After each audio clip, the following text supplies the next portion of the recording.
يا مونديال يخرب بيت جنونك يا سويسرا. اوكي سويسرا احسن من اسبانيا بمليون مره، رب ضاره نافعه والله، مع ان كان ودنا نرد عليهم بفضيحه خيخون، لكن يلا اهم شيء الافضل للجزائر. ايش الافضل للجزائر؟ التعادل ودانا على سويسرا. مباراه سويسرا تعتبر ممتازه جدا. تخيلوا يا جماعه ان قبل هدف النمسا ايران تاهلت، قبل هدف النمسا ايران خلاص بسم الله رجعوا الشنط يلا ما راح نسافر، احنا مستمرين في المونديال. بعد ما جاء هدف النمسا يلا نعود المطار ونقطع البوردنج ونرجع، لان الموضوع انتهى بشكل رسمي. جنون المونديال قسما بالله. يا جماعه انا ما عاد اعرف شو بدي اصور. تخيلوا منتخب الجزائر رياض محرز سجل الهدف الثالث وخلاص قلنا النمسا باي باي، ولكن في الوقت القاتل في الوقت الاضافي كمان يسجل النمسا هدف التعادل من جديد. ايش هو هالجنون يا جماعه؟ جننتونا، هبلتونا. رسميا الجزائر والنمسا الى دور ال 32. نار يا حبيبي نار يا لجنون كرة القدم. يا ماتش كي داير عباد الله برجولة، ماتش مليوع.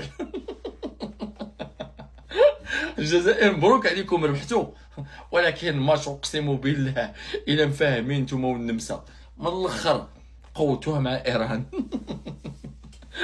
عرفتي ايران حبوكم في دقيقه وكرهوكم دابا مدى الحياه. كاع الشيعه جبدوا السماطي دابا في الشنطيات كيشحطوا.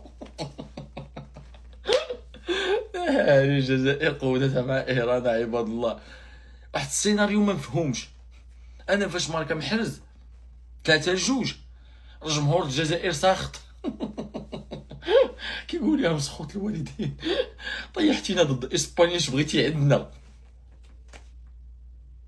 وايران كانت دايزه والنمسا غتخرج. عباد الله الدقيقه الاخرى عاوتاني النمسا كتعادل. ماتش اقسم بالله ما مسكيش صافي. ماتش فيه شي حاجه تعاود هذا الماتش هذا يوقع فيه مشكل كبير. المهم الله عطاه مبروك عليكم وبصحتكم بصحتكم سويسرا. وناسها ويا عيني يا رياض محرز يا فخر كل العرب، شاء من شاء وابى من ابى. رياض محرز يقود منتخب الجزائر الى دور ال 32 بثلاث مساهمات، هدفين واسيست. والله وكانت الجزائر تستحق الفوز، بس ما ادري الحكم فجأة قرر انه هو يعطيهم دقائق زيادة، محاسب وقت بدل ضايع 5، مسجلين هم 96 وشوية. ليش؟ يلا معوضين وباذن الله تتاهلوا لدور ال 16. المنتخب الوطني الجزائري في الدورة الثانية ماتش مخدوم يعيط يعني فضيحة خيخون تتراجع للمركز الثاني صراحة. والله يا خوتي غير الفشلة حكمتني كي ماركينا. علاش؟ لانه راح تواجه المنتخب الاسباني. عيب علينا نديروا لهم هذه الهدف الدقيقه الاخرانيه صراحه. والله تشوكيت كي شفت محرز ماركا اول مره نفرح باللي المنتخب الوطني ماركاولو. المنتخب الوطني الجزائري يتاهل، يعني مباراه ممله جدا عشنا فيها بعض اللحظات كان بين زوج خطرات. يعني نحب نعرف شعور ايران كيفاش كان في هذيك اللحظه كي ماركا رياض محرز. اقسم بالله يا خوتي غير قلبي حبس ما شو قلبي ما وجعنيش وما تشوكيتش كي ماركاونا كيما تشوكيت كي ماركينا حنايا راح يلعبوا مع اسبانيا. شبيك محرز يا خويا؟ علاش دينا في الخلعه هذه؟ علاش دوك نديروا تحليل للمباراه والامور اللي مشاو والامور اللي ما مشاو. لا كل واحد انتظر خروج المنتخب الجزائري يا بعد قلبي بقول لك روح نام حنيها وتغطى. الجزائر تكتب التاريخ والجزائر الى الدور الثاني. 1000 تريليون مبروك للجماهير الجزائرية. صراحة اللي أكون سارق معاكم كنت مبسوط أنه هدف التعادل أجا. كنت أريد ابتعاد المنتخب الجزائري عن مواجهة المنتخب الإسباني، وهذا ما حصل الحمد لله رب العالمين. مواجهة سويسرا ستبقى أقل والحظوظ أكبر لدى المنتخب الجزائري. مربوحة إن شاء الله وبإذن الله عز وجل مونديال للتاريخ لمحاربين الصحراء. يا اخوان الحارس هذا لو ترمي عليه ثلاجه هيخش عليه هدف. بس اليوم سجل فاول وشات الكوره جنب ابو ليلى. شوفوا كيف ردة فعل ابو ليلى، بس نزل كذا بس نزل. الفاول الثاني جنب ابو ليلى يا اخوان، برضه ابو ليلى جالس يتفرج. البلنتي حق لوتارو برضه ردة الفعل غلط. وشوفوا كم تقييم ابو ليلى في المباراه 4.9. يا ساتر التقييم الكارثي. وهاردك للمنتخب الاردني يا اخوان خرج من غير ولا نقطه وماينس 5 اهداف دخلت عليه. تذبح وتقتل الاردن بثلاثيه قاسيه ومدمره، وميسي يسجل هدف بفاول يخلي ابو ليلى يسرى الليالي من الهدف خرافي، يخليه ثابت. وصدق ابو ليلى يتحمل هدف يعني ميسي تخليه، وحتى زاحفة قاتلة سامة في حق الحارس. والأرجنتين رسميا تتأهل ب3 فوز يعني ولا خسارة في المونديال، متمسكين بسلسلة الانتصارات رسميا يا اخوان. ميسي يا رجل يخرب بيته، 7 أهداف متتالية في كأس العالم، سلسلة لن تنتهي، 7 مباريات 7 أهداف متواصل. يا رجل يا رجل يا ميسي رسميا أكثر من مساهم في كأس العالم، 27 مساهمة. سجل عندك ميسي هداف كأس العالم 19 هدف، عزز رقمه. واللي وراه منه امبابي، يبيلك امبابي يبيله 3 أهداف، هذا بدري. ف اعطوا الرقم تحت يا اخوان، لايك متابعة. اليوم موسى ما قصر، سجل هدف خرافي. موسى التعمري هدفه الأول في كأس العالم، يعني مساهمتين في كأس العالم، صناعة أمام الجزائر وهدف قدام الجرسين. بتعادلهم مع منتخب النمسا في آخر الثواني وفي آخر الدقائق كانوا يقدروا يفوزوا بالمباراة، ولكن التعادل من وجهة نظري أنا أفضل لمنتخب الجزائر إن هم يواجهوا منتخب سويسرا. بإذن الله نشوف المنتخب الجزائري في دور ال 32 أقوى وأقوى. 1000 مليون مبروك لوطننا الجزائر، الله كريم.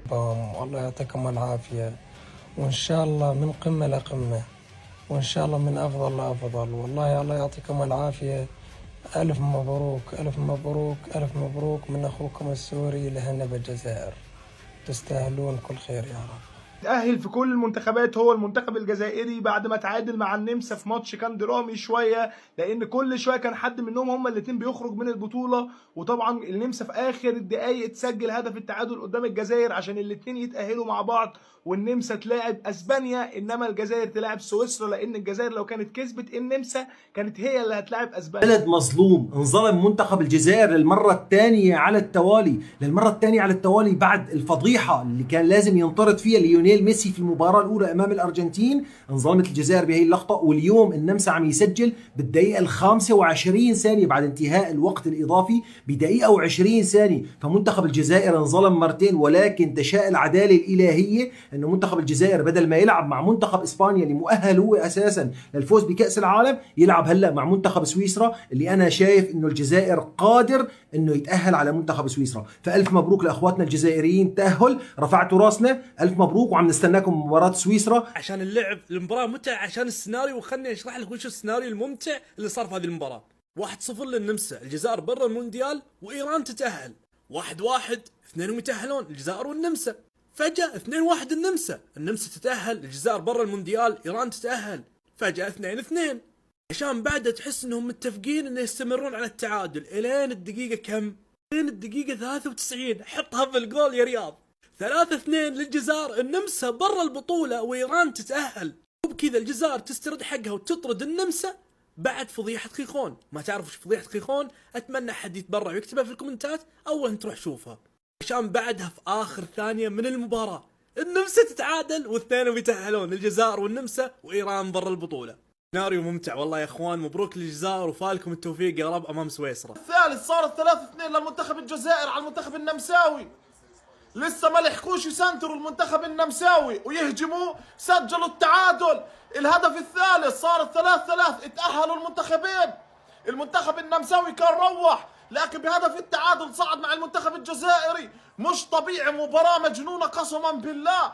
ألف مبروك لمحاربي الصحراء المنتخب الجزائري بالدور القادم. كل التوفيق للمنتخبات العربية اللي صعدت، وهارد لك لكل المنتخبات العربية اللي روحت. كفيتوا ووفيتوا، لكن سيناريو المباراة مجنون. يا محظوظ يا جزائري، الهدف تبع النمسا باخر دقائق لصالحك، ما راح تواجه اسبانيا وانتهت.